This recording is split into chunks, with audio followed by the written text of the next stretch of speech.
Well, you do have to continue your education. I mean, you have to go, and it's hard now with pandemic, but you have to kind of keep reading. You have to keep your nose in the journals. You have to also push the envelope a little bit, but slowly.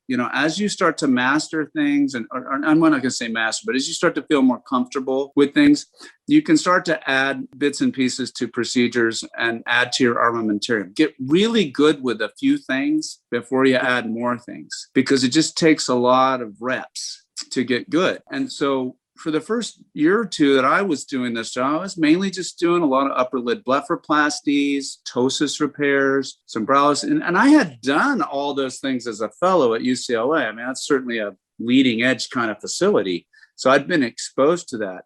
Facelifts, I started doing those much later in my career because that's a pinnacle kind of procedure. That takes a lot of time to learn how to be very good. But even with eyelid surgery, I would try to say, I think you have to be hard on yourself. You have to critique yourself. You have to, I don't care what you do. It's important to have some follow-up with your patients, at least in the beginning, to really see the cause and effect. So that's one way. And competency comes from learning from what you're doing, and not always just your mistakes, your successes. Yeah, I did this or that, and it really looked great. That patient was really happy.